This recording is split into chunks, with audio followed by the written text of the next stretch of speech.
and it has to be white lie. But we have a serious lies. We are allowed to lie 3 times for a lawful reason: for war, friendship, and family. That's the 3 areas where God allowed you to lie. I come to the Shia part because I already exhausted the Sunnah, how Sunnah liar is. The Shia have a law to legalize lie. This law called Takijja.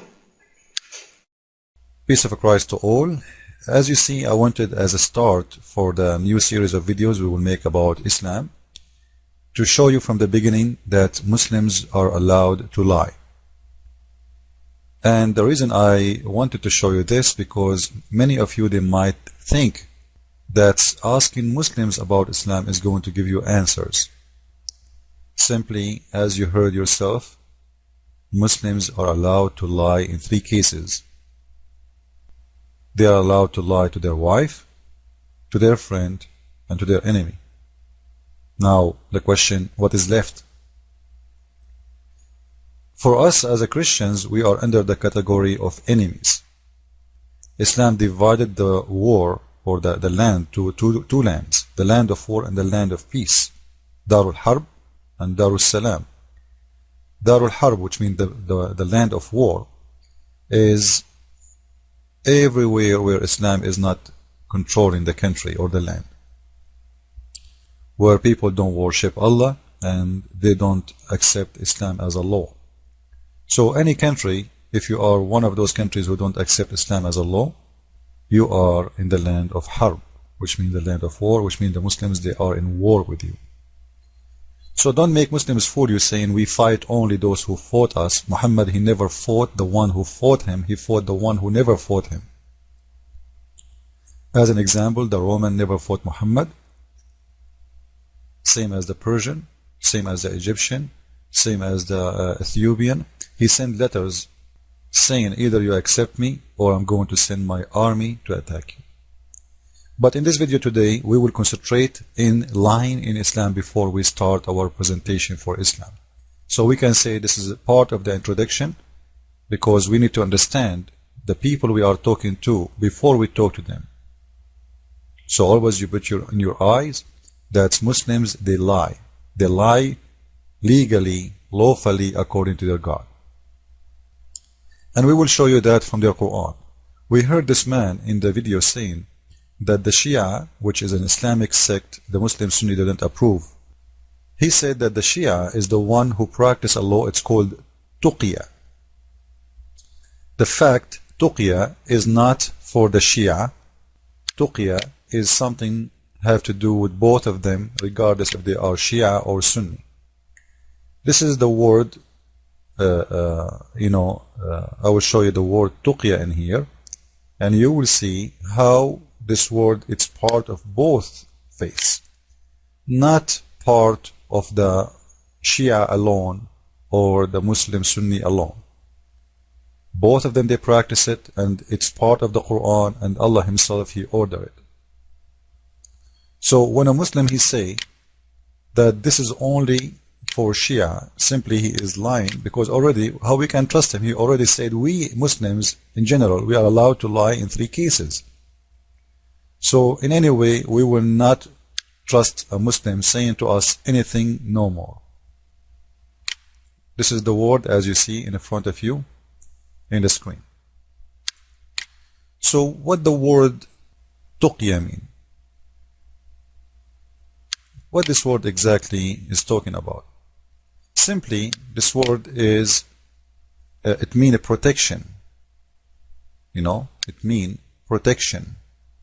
To protect yourself. So a Muslim, he is allowed to lie to protect himself. Now somebody will say, well, you know what, if somebody, his life in risk, he should protect himself. Let us be more in details regarding this. Muhammad, he said you can lie in 3 cases. All of them is about protecting things. Like protecting friendship, protecting your life with your family. Like, a man, he want to marry another wife. But if he say to his wife, I'm going to marry a new woman, she might, ruin his life. So what he will do, he's allowed legally, officially, to lie to her, saying he is not married to anyone.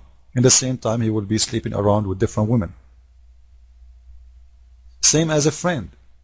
A friend, you see him, you say to him, I like you, I love you, etc. But at the same time, you hate him. You don't like him.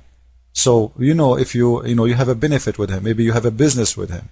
So if you say to him the truth, you will lose this person and you cannot afford it to lose him. So you do protection to yourself by lying. Same as for enemy. The one with enemy I understand, but in Islam, enemy is different. In Islam, as I said, is anyone who don't accept Islam. He is not a Muslim, he is an enemy for Islam. Anyone who don't accept Islam, it means he is rejecting Muhammad. Because when you say, I don't want to be a Muslim, I'm a Christian, actually, without even saying you don't want to be a Muslim, by saying you are a Christian or a Jew or a Hindu or a Buddhist, you are saying you are rejecting Islam, and this means that you are an enemy to Allah. So they are allowed to lie to you in any way, about anything. And one of the lies the Muslims, they practice is to protect Islam, because Islam is under the threat of being exposed. So the Muslims, they are allowed to lie.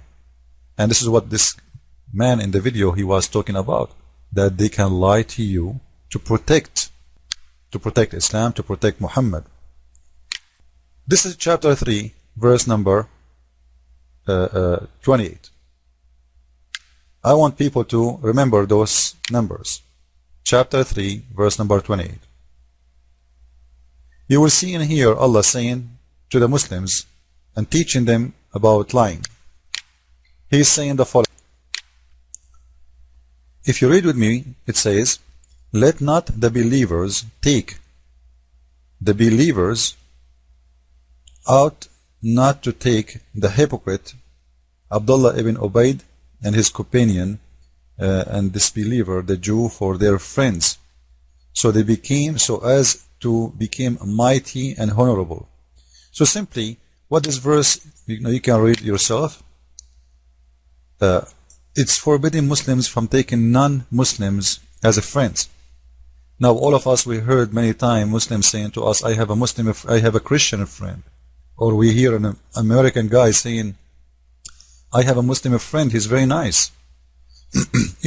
And here, if this is true, if I have a Muslim friend and he is so nice, does that mean this Muslim, he don't follow Allah teaching no more? Because as you see, Allah is saying in the Quran clearly, take not Christian and Jew. Actually, if you go to chapter 5, verse 51, we can go there right away. You will see that Allah is saying clearly to take not Christian and Jew, and He is naming us by name. It's not only, saying, maybe, or the disbelievers, and there it's saying it clearly, take not the Christian and the Jew for your friends. Read it. O you who believe in Muhammad and Quran, take not the Jew and the Christians for friends, or even seeking their assistance and help. They are forbidden even to help you or to get help from you. They are friends one to other, and for sure this is a teaching of hate. Because when a Muslim, he's not allowed to take me as a friend, what is the option left? To take me as an enemy.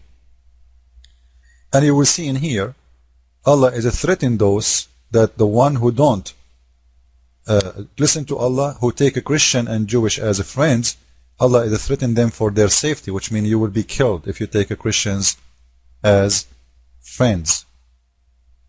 So you cannot ask Allah for your safety no more, and you will be not protected no more for doing such a behavior. So if we go back to talk about lying in Islam, which is chapter 3, verse number 28, we will see it's the same exactly about chapter 5, verse 51, but in here is teaching about how to lie to us. You will see in here, and this is the explanation of Ibn Abbas. He is the cousin of Muhammad, and he is the one Muhammad, he prayed over his head saying, may Allah guide you to give the best explanation for Quran. So he is officially been announced by Muhammad to be the one who explained the Quran. Ibn Abbas explanation, and this is a translation for the Quran at the same time. And by the way, this is the official government website of the Kingdom of Jordan. You will see in here they are saying it is Ahlul Bayt, Royal Al-Bayt Institute of Islamic Thought, Amman, Jordan. This is official government website owned by the King of Jordan, who claimed to be from the Prophet family himself. So in here you will see Ibn Abbas explain that to us, saying that Muslims are not allowed to take the non-believers as a friend, but you are allowed to do the following. Do the street together. By the way, the one who take the Christian and the Jew as a friend, he have no honor and no mercy or protection from Allah. So the Muslims will be allowed to humiliate you, to rape your wife, even to kill you, because as you see, you have no honor, no protection, no mercy from Allah. When this is mean, your life became open to every Muslim to take it, to take your money, to take your honor, to rape your women, to kidnap you, to kill you, to chop your head. This is a threat, very clear threat. If you take a Christian for a friend, and in here, Allah talking about if a Muslim he mean it. If he mean it, which means if he take you as a friend for real, he mean it and he believe that you are his friend for real. This is mean Allah will not give him a protection no more. So what we see Allah in here saying or doing, Allah is giving the Muslims a threat.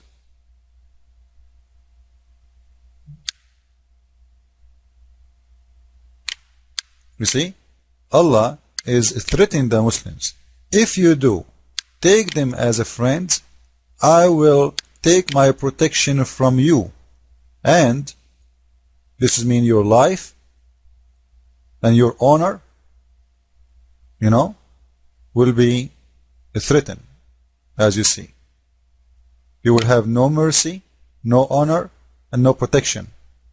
All of this just because you took the Christian and the Jew as a friend. If you mean it, if you are a Muslim. So now, what is the other case? Still, I have a problem in here. I have a Muslim, he said to me, I am a friend. And actually, he helped me. He was nice to me. Last time I was moving from my house, he came and he helped me. Well, let me show you. The Quran in the same verse show the Muslims that you can do that, lying to them, deceiving them, so you can do your plan until you get strong, and then you practice your Islam on them. Read in here, please. It says, you cannot do that unless it be that you but guard yourself against them, save yourself from them, taking them as it were security. You see, the Muslims, they have a plan for you. They will say to you, we are friends, but they are lying, because as it were, like it's a security issue. For them, it's a security issue. They are living in the West, they are living in America. They cannot say, we hate you, we want to kill you. So what they will do? Okay, we love you. But as a security issue, saving yourself from them by speaking a friendly way toward them while your heart dislike this. Do you see it? Speaking friendly to them, or this way, when your heart dislike this. An open teaching for lying. Legalized, made by Allah, approved by Allah, and the Muslims, they have to follow it. So in here we saw two things explain why this gentleman in the video, the Arab man who claimed to be a scholar, by the way, he is saying it clearly that we can lie in three cases. And we do use tuqya. And he was claiming that the Shia, they use tuqya more than the Sunni. But the fact, as you see, tuqya is part of their religion. This is the word tattaqu. It's a practice by both, and both of them, they approve it.